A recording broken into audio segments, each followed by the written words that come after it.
Uni نہیں جانا right? اس نے بھاری لہجے میں پوچھتے اس کے سرخ چہرے پر نگاہ ڈالی، جبکہ اس کے ہلتے لب گردن کے پاس محسوس کر کے اس کی سانسیں خشک ہو رہی تھیں۔ ہاں ہاں، وہ بوکھلاتی بولی۔ اسے اس کے تیور بوکھلا رہے تھے کہ وہ ایسا کیوں کر رہا تھا اور ایسے بنا موقع محل دیکھے۔ تو ٹھیک ہے، مت جائیں یونی، اس نے بہت آرام سے کہا تو اس نے آنکھیں پھاڑ کر اسے دیکھا، گویا بات سمجھنے کی کوشش کی ہو۔ یونی مت جائیں، لیکن فری میں گھر بیٹھنے کی بجائے شوہر کا دل بہلائیں اور ثواب کمائیں۔ اپنی شہادت کی انگلی اس کی بیک بون پر پھیرتا وہ اسے دنیا کا کمینہ ترین انسان لگا۔ چھوڑو زاپیار مجھے، میں تمہارا قتل کر دوں گی اگر تم نے مزید کوئی واہیات حرکت اور بات کی تو۔ وہ حیا آمیز سرخی سے لتڑے چہرے اور بکھرتی سانسوں کے ساتھ ہمیشہ کی طرح آپ سے تم پر آئی تو وہ اس طرز تخاطب کے ساتھ اس سے کھل کر بات کر لیا کرتی تھی، چاہے وہ بات غصے میں کی گئی ہو یا نارمل انداز میں۔ اوہو، قتل ہاتھوں سے کرنے کی بجائے کسی اور اوزار سے کرو تو شاید افاقہ ہو۔ اس نے اپنی انگلی کو جکڑے اس کے نازک سے سفید ہاتھ پر نگاہ ڈالتے بدستور بہکے بہکے انداز میں کہا تو اس کا دل مزید دھک دھک کرنے لگا۔ اس کا دل چاہا وہ دھاڑی مار مار کر اپنی بے بسی پر روئے کہ آتے ہی کیوں مصیبت اپنے سر مول لی۔ آپ کا رات کا ٹائم تو ہے ہی میرا، لیکن آج کے بعد جو 4 گھنٹے یونی میں ویسٹ کرتی ہیں نا، کل سے وہ بھی میرا وقت ہوگا، گاٹ اٹ؟ وہ اس کے کانوں میں سور پھونکتا آخر میں روکدار انداز میں بولتا اس کی ریڑھ کی ہڈی تک سنسنا گیا۔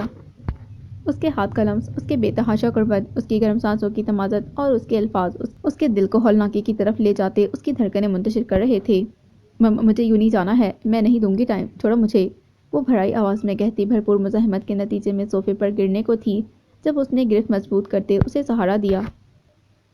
مجھے یونی جانا ہے، میں نہیں دوں گی ٹائم، چھوڑو مجھے، وہ بھرائی آواز میں کہتی بھرپور مزاحمت کے نتیجے میں صوفے پر گرنے کو تھی جب اس نے گرفت مضبوط کرتے اسے سہارا دیا۔ آپ نے خود ہی تو کہا کہ آپ نے یونی نہیں جانا، لبوں کے کنارے پر مچلتی مسکان کو زور سے دباتے اس نے آئی برو اچکاتے کہا تو وہ زور سے رونے لگی۔ جانا ہے مجھے یونی، بکواس کر رہی تھی میں۔ اس کی سلگتی اور انچاہی قربت سے بہتر تھا وہ گرمی میں سارا دن یونی میں کھپا دیتی، تبھی وہ ہار مانتی بولی۔ آنسو ایک تواتر سے اس کے چہرے پر پھسل رہے تھے کہ اس کے رد عمل نے واقعی اسے خوفزدہ کر دیا تھا۔ اس کے سرخ و سفید چہرے پر پھسلتے موتیوں کو تکتے وہ دل ہی دل میں پشیمان ہوتا اس کے چہرے پر جھکا۔ یہ کیا ہو رہا ہے؟ چنگھاڑتی آواز پر دونوں ایک دم سے ٹھٹکے۔ وہ جو اس کے سلگتے لب اپنی بھیگی آنکھوں پر محسوس کرتے اذیت سے ادموئی ہوتی اس کے کندھوں کو جکڑ گئی تھی۔ عجیب چنگھاڑتی آواز پر پٹ سے آنکھیں کھولتے دونوں نے جھٹکے سے گردن موڑی۔ ان سے کچھ فاصلے پر کھڑی، ان پر نخوت سے نگاہیں تاڑے کھڑی تحریم کو دیکھ کر اس نے جھٹکے سے اس سے دور ہونا چاہا، لیکن زابیار نے ایسی کوئی کوشش نہیں کی، بلکہ وہ بدستور اسے تھامے کھڑا تحریم کو دیکھ رہا، جسے اپنے چہرے پر گڑھی پرتپش سی ناگوار نگاہیں محسوس ہوئیں تو اس نے فریضے کے چہرے سے نگاہیں ہٹا کر جوں ہی زابیار کے پتھریلے ناگواری کا تاثر لیے چہرے پر نگاہ ڈالی تو اس کے چہرے اور آنکھوں کے تاثر بدلنے لگے۔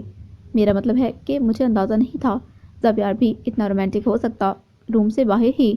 اس نے صورتحال سنبھالنے کو جس قدر بونگی اور فضول بات کی، فریضے کل چاہا وہ ان دونوں کا ہی سر پھاڑ دے۔ اس نے پورا زور لگاتے اور اس کے بازوؤں پر اپنے ناخن کھبوتے اس کی گرفت سے خود کو آزاد کروایا اور اس بے موقع رومانٹک شخص اور اس کی اس قدر ہی فضول کزن کی نظروں سے اوجھل ہونے کو ایک لمحے کی دیر کیے بنا کمرے کی طرف بھاگ گئی۔ میں رومانٹک ہوں یا نہیں، لیکن آج کے بعد میری اور میری بیوی کے پرسنل مومنٹس اور پرسنل باتوں میں گھسنے کی کوشش مت کرنا، ورنہ میں بھول جاؤں گا کہ میرا تم سے کوئی رشتہ ہے۔ سختی اور ہلکی سی تلخی سے اسے ٹوکتے اور وارن کرتے ہوئے وہ ماتھے پر بل سجائے لاؤنج سے نکلتا چلا گیا، جبکہ وہ سکی کے احساس سے پھیکے پڑتے چہرے کے ساتھ تنہا وہیں کھڑی رہ گئی۔ موت آئی نہ فلک سے کوئی قیامت اتری، دل یوں ہی ڈرا کرتا تھا ترک تعلق سے۔ رابیل کے جانے کے بعد سے وہ اس ہولناک انکشاف کی بدولت الٹی تکیے پر لیٹی پھوٹ پھوٹ کر رو رہی تھی۔ اس کی کرلاہٹیں اور چیخیں تکیے تلے دب رہی تھیں کہ دکھ اگر انتہا کا تھا تو تکلیف بھی شدید تر تھی۔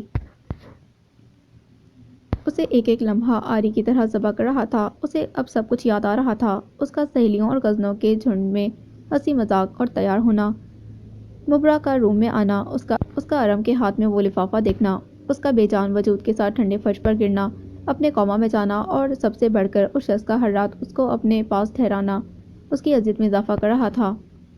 اگر اسفندیار کی طلاق کا اسے دکھ تھا تو یہ اذیت بھی اسے جینے نہیں دے رہی تھی کہ وہ اس شخص کے سامنے بے عزت ہو گئی جس کے سامنے اس نے اپنی محبت کے دعوے کیے تھے۔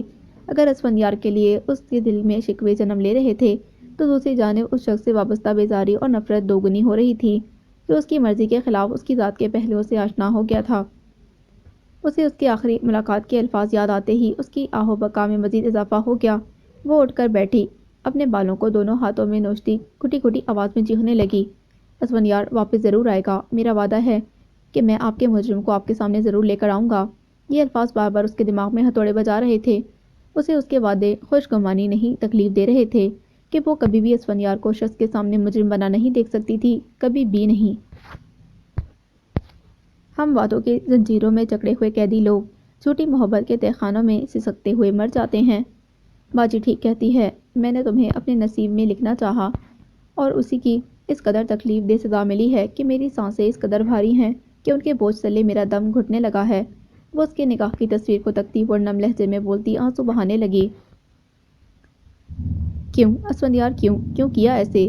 صرف ایک بار جواب دے جاؤ کہ ایسا کیوں کیا؟ اتنی بڑی سزا میرے لیے کیوں منتخب کی؟ وہ اس کی تصویر کو اوندا کرتی، درد سے بڑبڑاتی، زور زور سے روتی تھک کر وہیں بیٹھ گئی۔ ازل سے ان ہتھیلیوں میں ہجر کی لکیر تھی، تمہارا دکھ تو جیسے میرے ہاتھوں میں بڑا ہوا ہے۔ حساب عشق دیکھا، عجب دیکھا، غضب دیکھا، سب نفی، تجھے واحد، خود کو صفر دیکھا۔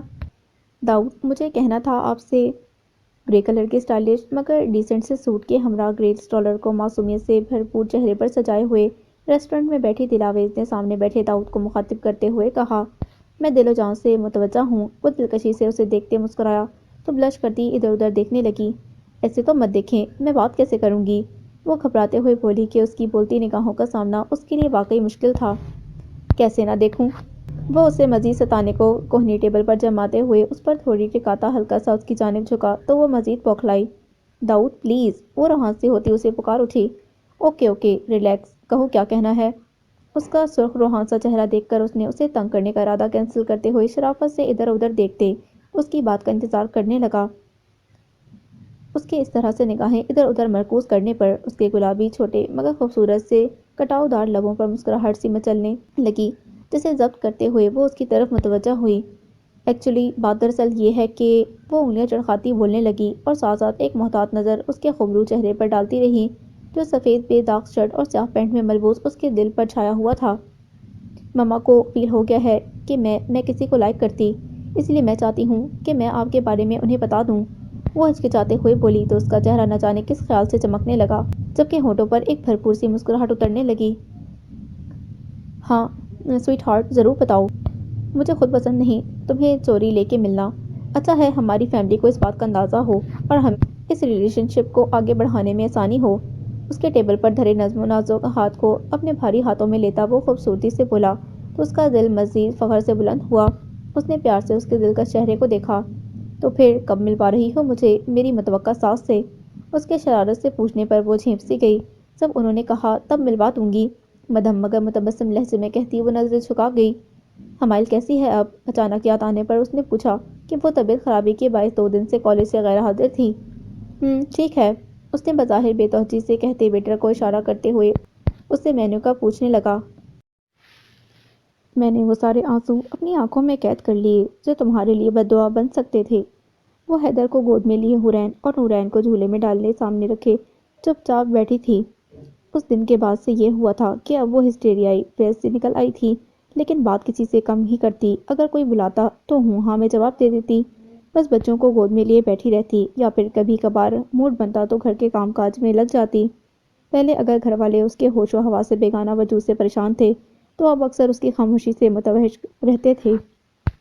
مجھے باہر جانا ہے، میرا دل گھبرا رہا ہے۔ کھانا کھانے کے بعد جب سب ادھر ادھر ہوئے تو وہ مدھم آواز میں سرغام سے بولی۔ اس وقت اس نے ایک نظر گھڑی کی طرف ڈالی جہاں 10 سے اوپر کا وقت ہو رہا تھا، لیکن چلو خیر آ جاؤ، اچھا ہے میری بھی واک ہو جائے گی۔ اس کے چہرے پر نظر ڈالتے ہی اس نے منع کرنے کا ارادہ ملتوی کرتے ہوئے اسے آنے کا اشارہ کیا تو وہ گرم شال اپنے گرد لپیٹتی اٹھ گئی کہ اوور آل فروری کے دن تھے۔ کیسا فیل ہو رہا ہے؟ دھند میں لپٹی اسلام آباد کی ٹھنڈی اور شفاؤ سڑکوں پر چلتے ہوئے چاند کی مدھم سی روشنی میں موسم کی خوبصورتی کو محسوس کرتے احساس کو سرغام کی سوالیہ آواز نے توڑا تو وہ چونکتی ہوئی سر اس بات میں ہلا گئی۔ تم بات کیوں نہیں کرتی ہم سے؟ اس نے گردن موڑ کر سامنے دیکھتی اپنی لاڈلی بہن کو دیکھتے پوچھا تو اس نے تھکے ہوئے انداز سے اسے دیکھا اور پھر نفی میں سر ہلانے لگی۔ بات کرنے کو کچھ ہے ہی نہیں، اس نے بھی کسی مسکراہٹ کے ساتھ جواب دیتے ہوئے کہا۔ بات کرنے سے بہت سے مسئلے سنورتے ہیں اور الجھنیں ختم ہوتی ہیں، اس نے نرمی سے ٹوکتے ہوئے کہا۔ مسئلے اور الجھنیں اب باتوں سے سمجھنے والے نہیں۔ مدھم پرسوز لہجہ گونجا۔ زری زندگی کی ایک یہی ہے تو نہیں تھی کہ اس سے آگے کچھ سوچا ہی نہ جا سکے، اس نے سمجھانے والے انداز میں کہا۔ میں نے کبھی اس حد سے نکلنے کا گمان ہی نہ کیا تھا، اس لیے اس سے آگے کبھی سوچ ہی نہیں گئی۔ بھاری ہوتی آواز کو نارمل کرتی وہ پل کے جھپکتی رخ موڑ کر بولی۔ کہانی میں کوئی رد و بدل کر میرا تجھ سے بچھڑنا بنتا ہی نہیں۔ اس کی بات پر وہ کچھ پل کو خاموش سا رہ گیا، لیکن کبھی کبھار ہمیں اپنی بنائی گئی یا سوچی گئی حدود سے آگے نکلنا پڑتا ہے، خود سے وابستہ لوگوں کے لیے ہی صحیح۔ اس نے پھر سے قدم اس کے چلتے قدموں سے ملاتے ہوئے کہا، جو وہ واپسی کے رخ پر موڑ چکی تھی۔ ابھی بھی کیا آپ کو کوئی شک و شبہ ہے؟ اس نے تیکھی نگاہوں سے اسے تکتے کہا۔ تو وہ اسے تکنے لگا جو زندگی میں ہوئے اس وحشت ناک حادثے کے باعث اپنی عمر سے بڑی دکھنے لگی تھی۔ شاید وقت اور زندگی ایسے ایسے تجربات سے گزارتی تھی کہ انسان وقت سے پہلے سب کچھ سمجھ جاتا۔ گھر کے پاس پہنچتے چلتے چلتے اس کے قدم اچانک سے رک گئے تو اس کے چلتے وجود کی غیر موجودگی کا احساس اسے فوراً ہو گیا۔ اس نے حیرت سے گردن موڑ کر پیچھے دیکھا تو وہ اس سے کچھ فرلانگ کے فاصلے پر کھڑی سامنے کھڑے ان کے گھر سے مہلکہ بڑے سے لان کو حسرت سے تکتی اسے دکھ میں مبتلا کر گئی کہ وہ جانتا تھا وہ اس جگہ میں کسی چیز کی متلاشی تھی۔ کیا دیکھ رہی ہو؟ اس نے اس کے کندھے کے گرد بازو حائل کرتے نرمی سے پوچھا، حسرتوں کے ملبے میں لپٹے اس کھنڈر مکان کو۔ اس کی آواز میں اترتی تلخی نے پوری فضا کو اپنی لپیٹ میں لے لیا۔ کبھی کبھار ہماری حسرتیں شاید ہماری زندگی کی سب سے بڑی خوشی بن سکتی کہ جو ہمیں حسرتوں کا روک دے سکتے ان سے کیا امیدیں وابستہ کرنی۔ اس نے درپردہ اسے نہ جانے کس بابت سمجھاتے ہوئے آگے بڑھنے کا اشارہ کیا، جبکہ وہ لب بستہ یک ٹک شوق اس کا چہرہ دیکھ رہی تھی۔ تو انتخاب رنگ میں مصروف رہا اور کوئی تیرے جنون میں سیاہ پوش ہو گیا۔ زاویار سحری کے بعد وہ نماز اور تلاوت کے بعد کچھ دیر سو جایا کرتا تھا اور پھر اٹھ کر آفس جانے کی تیاری کرتا۔ ابھی بھی وہ آفس جانے کے لیے نکل رہا تھا جب اس کی پکار پر اس نے خوشنما حیرت سے مڑتے ہوئے اسے دیکھا جو لاپرواہی سے گھنے بالوں کا جوڑا کستے ہوئے اس کی طرف آ رہی تھی۔ اس کا گھریلو سا حلیہ اختیار کیے وجود کو اپنے آس پاس محسوس کرتے ہوئے اس کا دل اکثر اسے انوکھے سے جذبات میں مبتلا کر دیتا۔ اس نے سوالیہ نگاہوں سے اسے دیکھا جس نے شاید پہلی بار اسے یوں اس قدر خوبصورت اور نارمل انداز میں پکارا تھا۔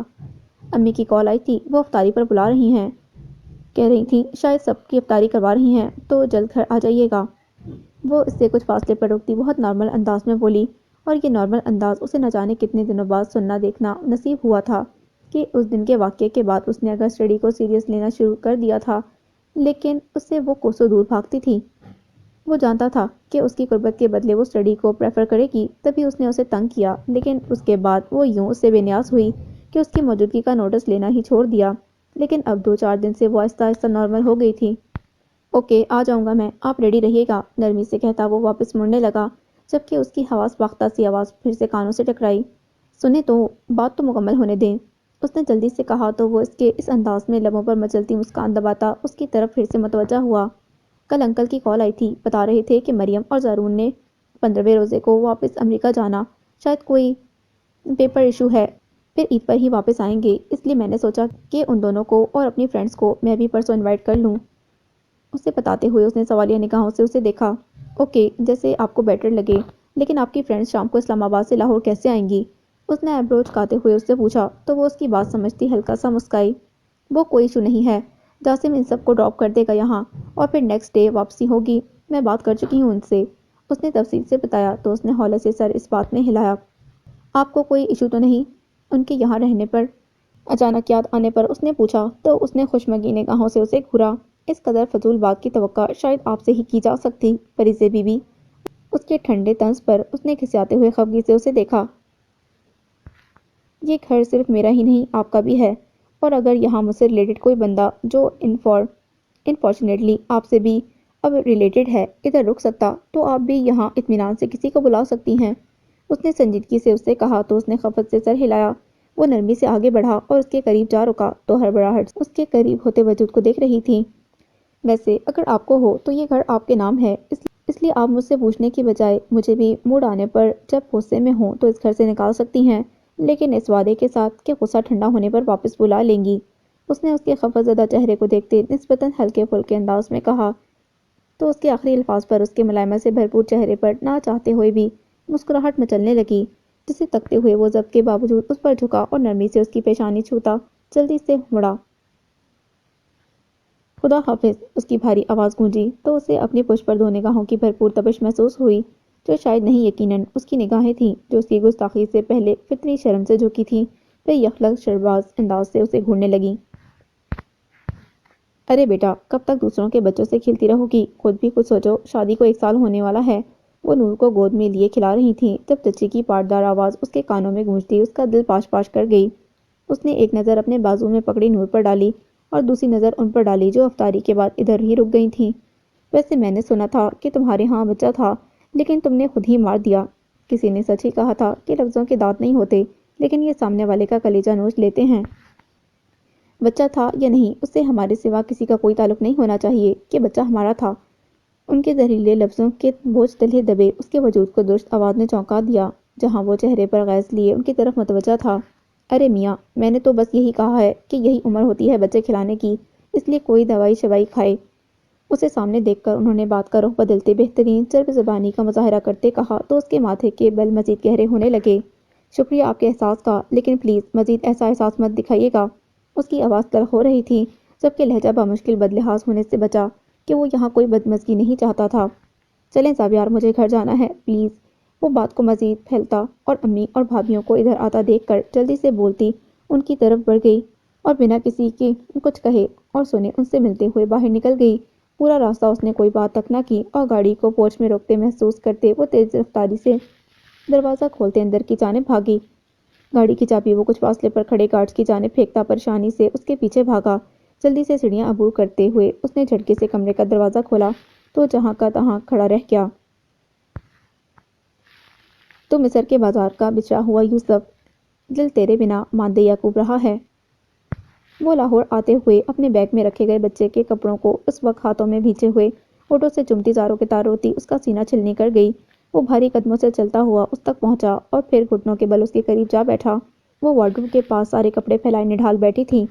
فریزے، اس نے آہستگی سے اسے پکارتے اس کے کندھے پر ہاتھ رکھا تو وہ جیسے کسی خواب سے جاگتی اس کی جانب متوجہ ہوئی۔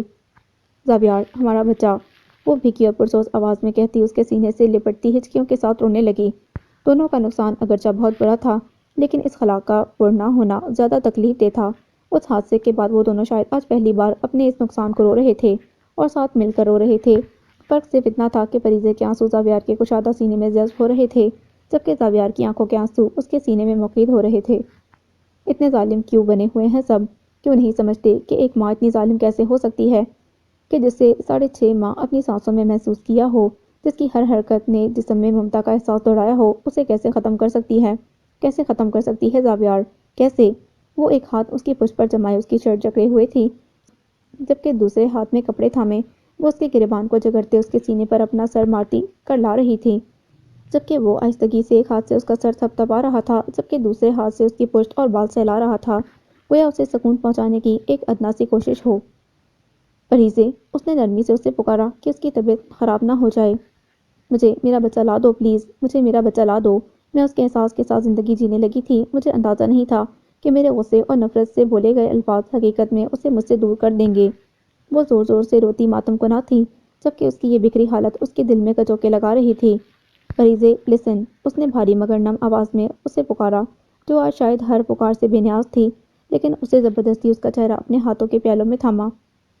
میری بات سنیں فریزے، اس نے اس کی مدہوش کر دینے والی بڑی بڑی جھیل سی مگر آنسوؤں سے بھری سرخ آنکھوں میں جھانکتے ہوئے کہا، آپ لوگوں کی باتیں سننا چھوڑ دیں۔ وہ اللہ کی امانت تھا، اس نے واپس لے لیا۔ یہ بھی تو ہو سکتا تھا نا کہ وہ پیدا ہونے کے چند لمحے بعد ہم سے لے لیا جاتا، یا خدا نخواستہ اسے کوئی بیماری لاحق ہو جاتی۔ اس کی آواز رننے لگی تو رک سا گیا اور پھر ہلکے سے توقف کے بعد بولنے لگا، کچھ بھی ہو سکتا تھا کہ کیونکہ دینے والی اگر خدا کی ذات ہے تو واپس لینے کا اختیار بھی اسی کے پاس ہے، اس لیے ہم کیسے اسے لڑ سکتے ہیں؟ آپ یہ سوچیں کہ وہ ہمارے لیے بخشش کا ذریعہ بن کے آیا تھا، اور اب آپ کے ایسے رونے کی بجائے اس کے لیے دعا کریں، انشاءاللہ نیکسٹ اللہ سب اچھا کرے گا۔ اچھے کی امید رکھنی چاہیے، اگرچہ وہ اس موضوع پر بات نہیں کرنا چاہتا تھا کہ یہ موضوع اسے وہی تکلیف دیتا تھا جو کسی اپنے کی بے یقینی پہنچاتی، لیکن وہ اسے یوں نہیں دیکھ سکتا تھا، اس لیے بہت مدھم مگر خوبصورت انداز میں وہ آج پھر اسے اس ٹراما سے نکالنے کی کوشش میں تھا، اور اس کی باتوں کو سنتی اور ان کی قائل ہونے کے باوجود وہ پھر سے اس کے سینے میں لگی اور دل کا غبار نکالنے لگی، کیونکہ جانتا تھا کہ یہ اس دکھ پر بہائے جانے والے آخری آنسو تھے تبھی وہ اس کی کمر سہلاتا اسے تھپتھپا رہا تھا، جس کے باعث وہ کچھ دیر بعد وہیں کارپیٹ پر پسکڑا مار کر بیٹھے زاویار کی گود میں سمٹی سی سو گئی، جبکہ زاویار کی آنکھوں کے گوشے مسلسل بھیگ رہے تھے، جنہیں وہ بمشکل پیتا اس کے سر پر تھوڑی ٹکا گیا۔ میں سنجیدہ ہوں، میرے ہنسنے کا رونے سے بہت گہرا تعلق ہے۔ میری طرف دیکھو، سنو ان کہکوں کی گونج، چلو چھوڑو میری سنجیدگی پر گر ذرا سا بھی گما گزرے، قسم لے لو مجھے ہر اس بات پر ہنسنے کی عادت ہے میں جس پر رو نہیں سکتی۔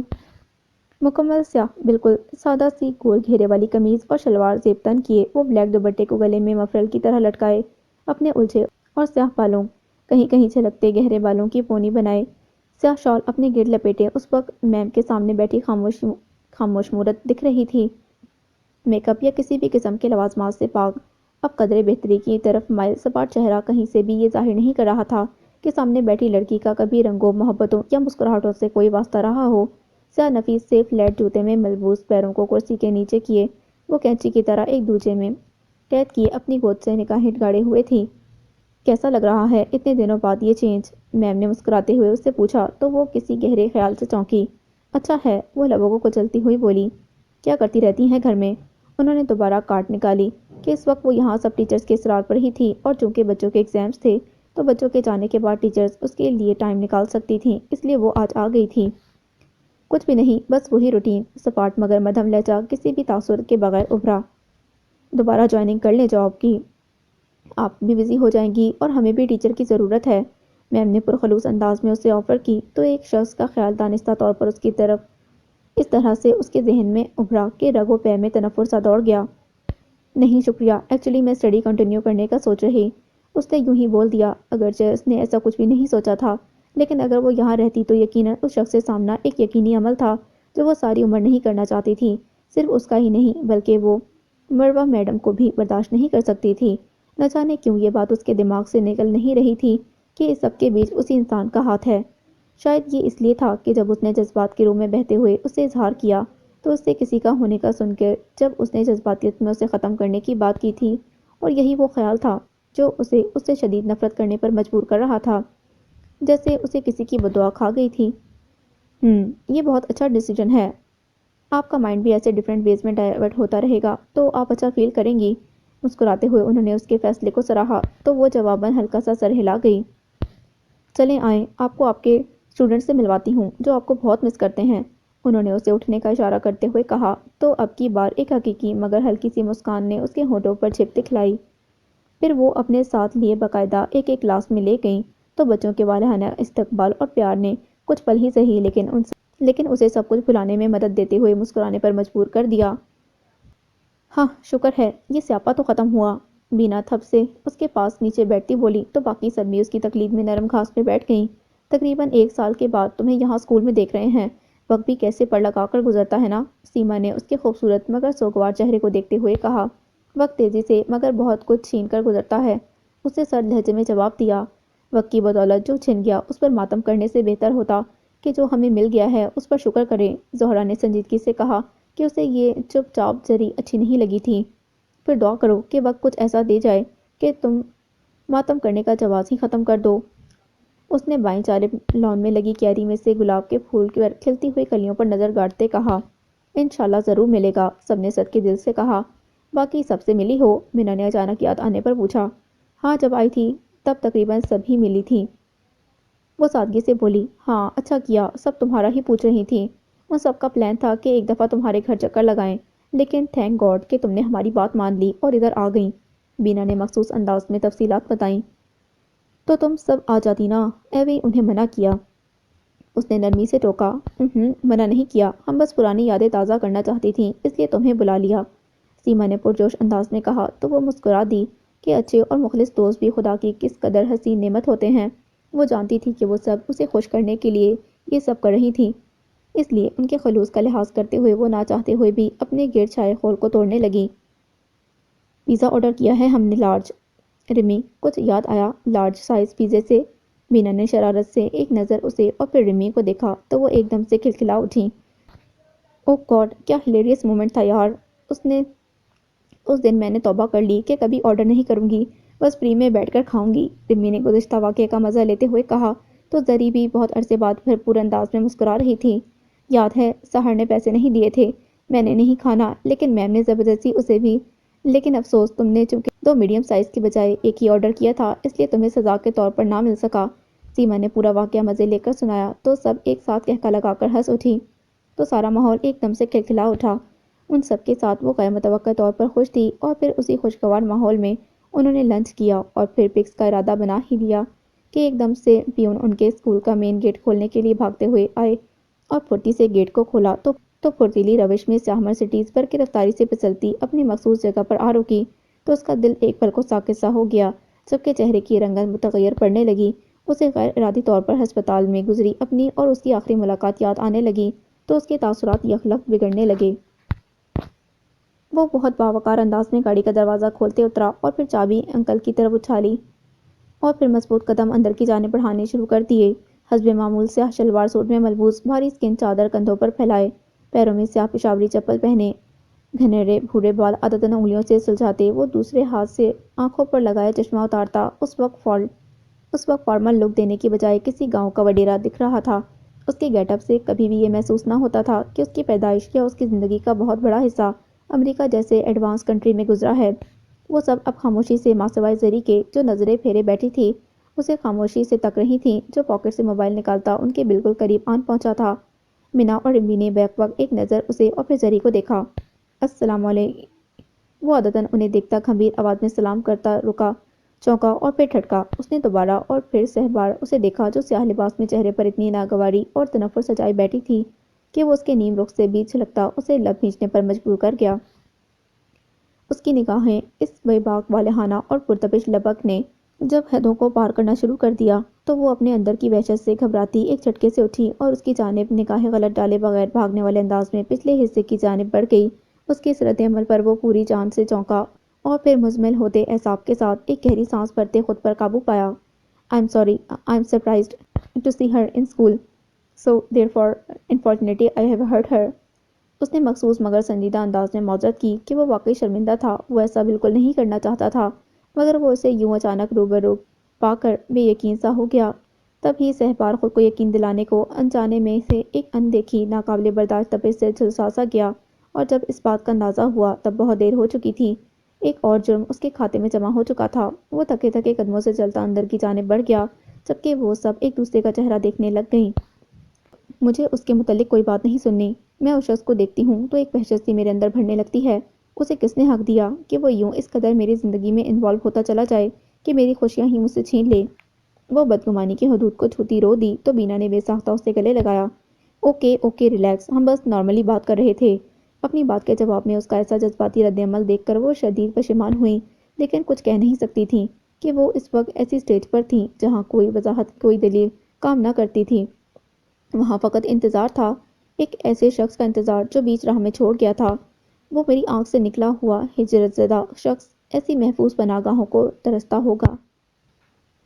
ابھی تو عین لکھا ہے، ابھی تو شین باقی ہے، ابھی تو بنتے حوا سن تیری توہین باقی ہے، ابھی لیلا سے ملنا ہے، ابھی شیری باقی ہے، ابھی تو حسن کی منڈی کا یار و سین باقی ہے۔ بڑے عاشق بنے پھرتے ہیں، ان سے تم ذرا پوچھو گنتی ہو گئی پوری یا 2 1 3 باقی ہیں۔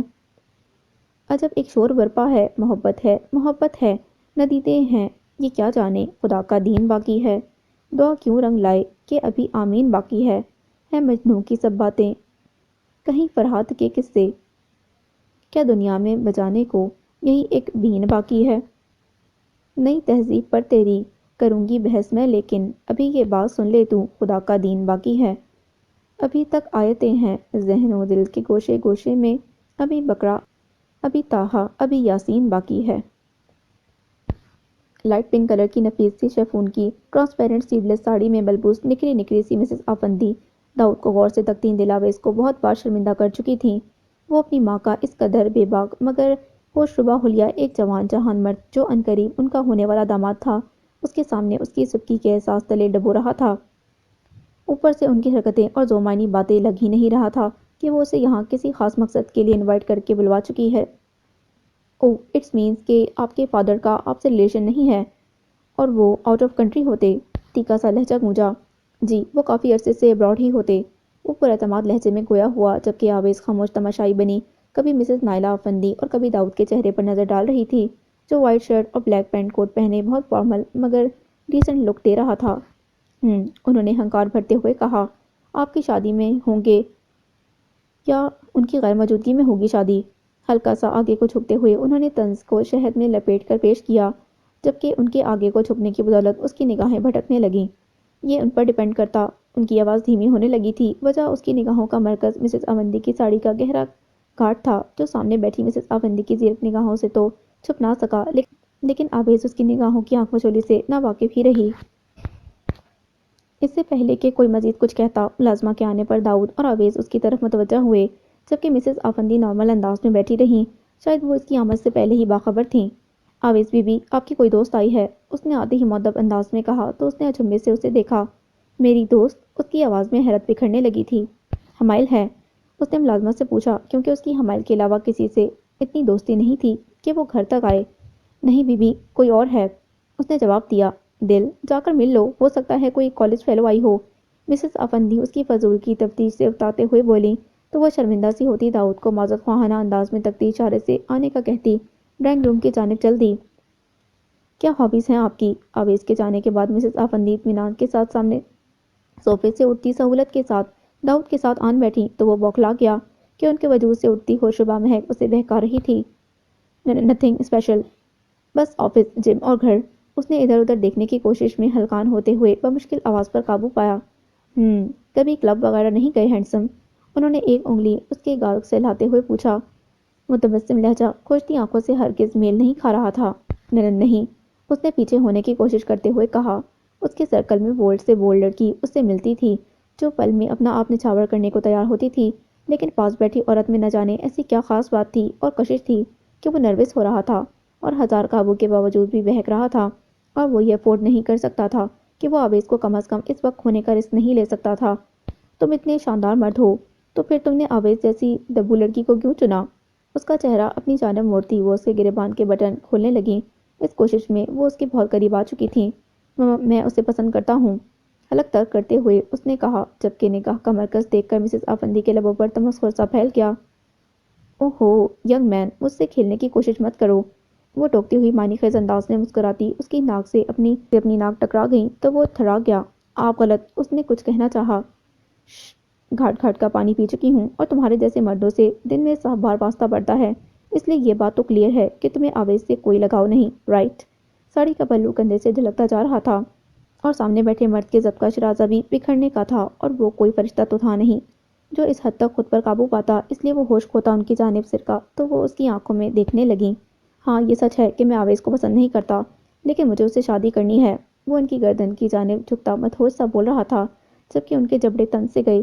اس سے پہلے کہ کوئی حد پار کرتا یا وہ خود پر قابو کھوتی، قدموں کی آہٹ سے وہ جھٹکتے ہوئے پیچھے ہٹا، جبکہ وہ پرسکون سی بیٹھی اپنی بیٹی کو آتے دیکھنے لگیں، جس کے چہرے کی معصومیت اور ملائمت اور اس کی آنکھوں میں سجے کسی کے چاہے جانے کے احساس سے پھیلتے خوش نما رنگ دیکھ کر ان کے سینے میں ہوک سی نکلی۔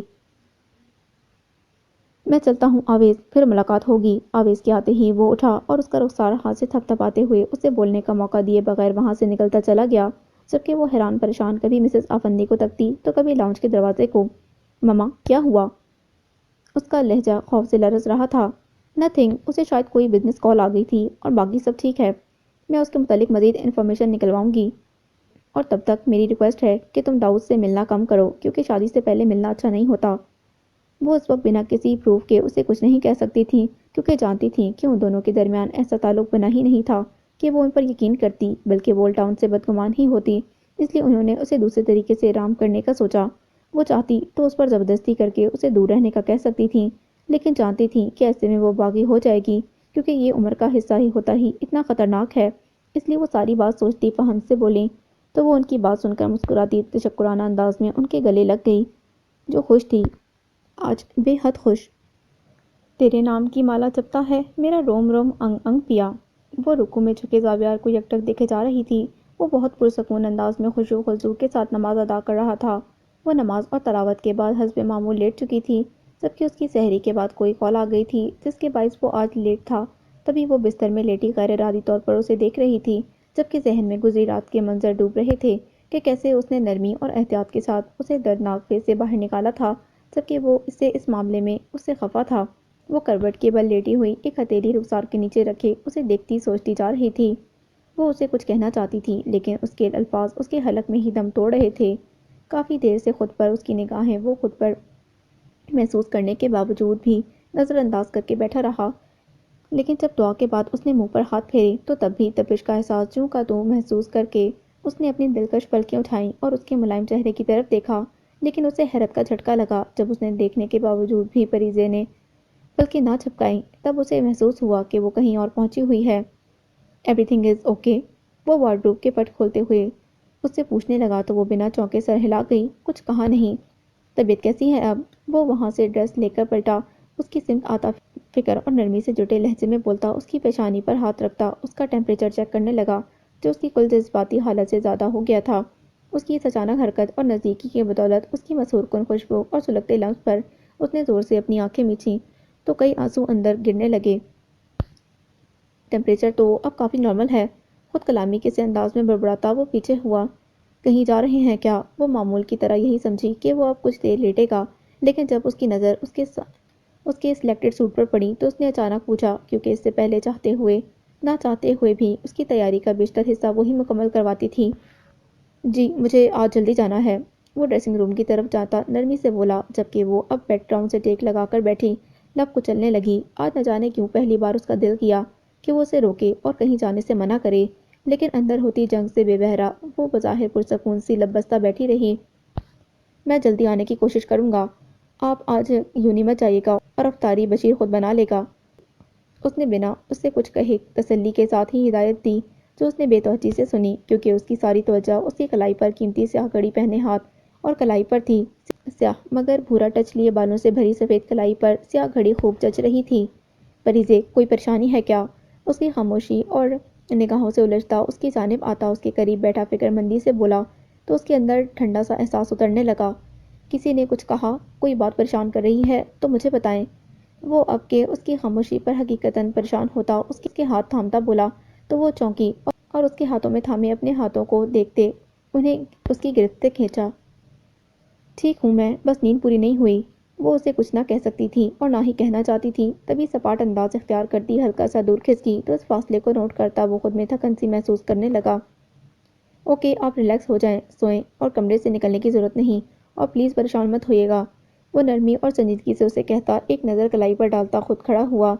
اپنا خیال رکھیے گا۔ وہ کچھ لمحے اس کو دیکھتا رہا اور پھر ہلکا سا اس کی جانب جھکا اور اس کے بالوں کو ہلکا سا چھوتے پیچھے ہٹتا اپنی چیزیں لیتا وہاں سے نکلنے لگا، جبکہ وہ شدت سے مٹھیاں بیچے چادر دبوچتی نم آنکھوں سے اس کی پشت ٹکنے لگی۔ ہم نے کاٹا ہے ہجر کی مسافتوں کا سفر، ہمیں معلوم ہے پرندوں کا بچھڑنا کیا ہوتا ہے۔ کسمساتے ہوئے اس نے ادھ کھلی آنکھ سے کروٹ بدلی تو اس کی نگاہ نامانوس سے منظر سے ٹکرائی تو اس کی آنکھیں فوراً سے کھلیں تو اس نے دیکھا کہ کمرے میں اس وقت ملگجا سا اندھیرا پھیلا ہوا تھا۔ آہستہ آہستہ اس کے اعصاب پرسکون ہوئے تو وہ ماحول سے مانوس ہونے لگی کہ اس کے جانے کے بعد وہ کچھ پل اس کی غیر موجودگی کو محسوس کرتی رہی اور پھر ساری لائٹس بجھا دیں۔ وہ اے سی فل سپیڈ پر کر کے کمبل فل تان کر لیٹ گئی اور پھر مختلف سوچوں کے تانے بانے بنتے اس کی آنکھ لگ گئی اور اب 1 بجنے والا تھا، لیکن ابھی بھی اس کا دل اٹھنے کو نہیں کر رہا تھا۔ وہ خود اپنے محسوسات سمجھنے سے قاصر تھی۔ یہ بات وہ پورے وثوق سے کہتی تھی خود سے کہ اسے زابیار عباس سے دلی لگاؤ نہیں ہے، لیکن اس کے محسوسات جنہیں وہ سمجھنے کی کوشش میں ہلکان تھی وہ اسے پھر سے سر جنگ میں دھکیل رہے تھے، جہاں وہ جانا نہیں چاہتی تھی کہ وہ مزید اس کے ساتھ کوئی بدمزگی نہیں کرنا چاہتی تھی، لیکن اس کے اندر کی چھڑتی جنگ اس کے اندر لاوا بنا رہی تھی جو شاید سب تباہ کرنے والا تھا۔ وہ مختلف سوچوں سے گھبراتی کمبل خود پر سے ہٹاتی اٹھ کھڑی ہوئی اور لائٹس آن کرنے لگی۔ ایک دم سے ساری لائٹس آن کرنے اور کمرہ روشن ہونے سے اس کی آنکھیں چندیاس سی گئیں۔ وہ لمبے گھنے سیاہ بال پشت پر بکھرائے آف وائٹ ملکجا سا سمپل مگر ہلکی سی امبرائڈری والا سجا سوٹ پہنے ننگے پاؤں کارپٹ پر ادھر سے ادھر ہو رہی تھی اور پھر اس کے قدم اسٹڈی روم کی جانب چل دیے۔ وہ جانتی وہاں زابیار کی چیزیں تھیں، لیکن وہ اندر کے شور کو دبانے کے لیے فضول میں اس کی فائلز کی ورگردانی کرتی رہی۔ پھر بک ریک کی جانب آئی جہاں مختلف کتابیں تھیں، اردو اور انگلش ناول سجے ہوئے تھے۔ اس نے ٹیبل پر پڑے English novel the great Gatsby کو اٹھایا اور اسے دیکھنے لگی۔ اس نے اس کا فیورٹ پیج اوپن کیا جب اس کی نگاہ ایک جگہ ٹھٹک سی گئی۔ صاف شفاف صفحے پر بکھرے سبز روشنائی سے لکھے ہوئے خوبصورت انداز تحریر نے اس کی نگاہ کو جکڑ سا لیا۔ وہ اکثر مجھ سے کہتی تھی وفا ہے ذات عورت کی، مگر جو مرد ہوتے ہیں بہت ہی بے درد ہوتے ہیں، کسی بھنورے کی صورت گل کی خوشبو لوٹ جاتے ہیں. سنو تم کو قسم میری, روایت توڑ دینا تم, نہ تنہا چھوڑ کر جانا, نہ یہ دل توڑ کر جانا. مگر پھر یوں ہوا محسن, مجھے انجان راستے پر اکیلا چھوڑ کر اس نے, میرا دل توڑ کر اس نے, محبت چھوڑ دی اس نے, محبت چھوڑ دی اس نے. وفا ہے ذات عورت کی, روایت توڑ دی اس نے. وہ اکثر مجھ سے کہتی تھی, وفا ہے ذات عورت کی, وفا ہے ذات عورت کی. اس پر بکھرے الفاظ اور ان میں الجھا ہوا درد محسوس کر کے اس کے قدم بے ساختہ لڑکھڑائے تو اس نے بلا ارادہ پاس پڑی کرسی کو تھام کر خود کو سہارا دینے کی کوشش کی, لیکن کچھ لفظوں کی گردان اس کے ذہن میں گردش کرتی اس کا کلیجہ شک کر رہی تھی. وہ نہ جانے کتنے لمحے یوں ہی چپ چاپ بیٹھی رہی اور پھر ادھر ادھر تکتی. وہ مطلوبہ شے اٹھاتی واپس اسی انگلش ناول پر رکھ ان اردو کے الفاظ پر جھک گئی اور پھر کچھ ثانیے بعد سیدھی ہوتی وہ وہاں سے نکل گئی. ہو نہ ہو ایک ہی تصویر کے دو پہلو ہیں, رقص کرتا ہوا تو آگ میں جلتا میں. سر آپ نے ٹھیک کہا تھا, ہمدانی پر اس اٹیک کے بعد کوئی نہ کوئی اس بات کا ری ایکشن ضرور لے گا. آفیسر اس کے سامنے ہلکی سی گرم جوشی سے بولا تو وہ ٹیبل پر دونوں بازو رکھتا اس کی جانب جھکا. تو کیا فائنڈ آؤٹ کیا آپ نے آفیسر, اس نے پروفیشنل انداز میں پوچھا. سر آپ نے کہا کہ اس کا بیٹا ہو سکتا, لیکن اس بارے میں کوئی کنفرمیشن نہیں آئی. لیکن یہ بات نوٹس کی گئی ہے کہ ہمدانی انڈسٹریز اور ولا میں روز رات کو ایک شخص خفیہ حلیے میں آتا اور واپس جاتا دکھائی نہیں دیتا. اس نے ساری رپورٹ اسے پہنچائی تو اس کی آنکھوں میں سوچ کی پرچھائیاں لہرانے لگیں.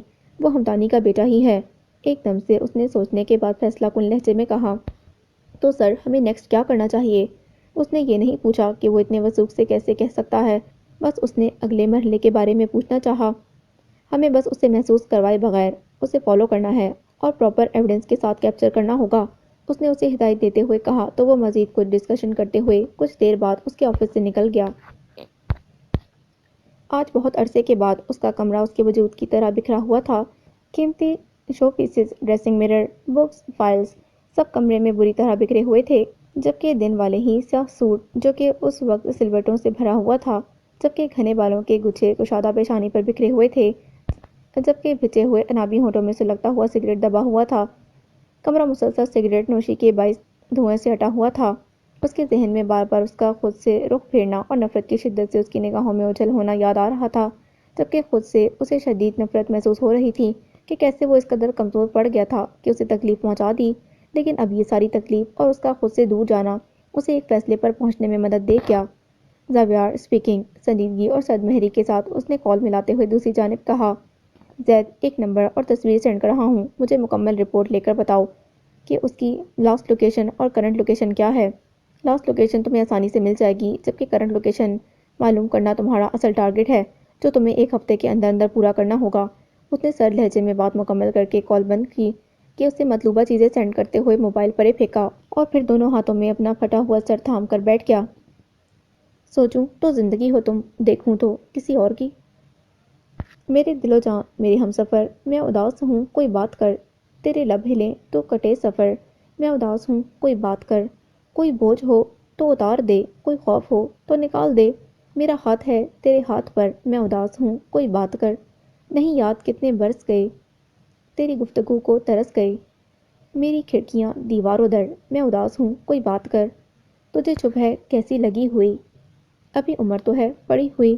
ابھی مسکرا ابھی غم نہ کر, میں اداس ہوں کوئی بات کر.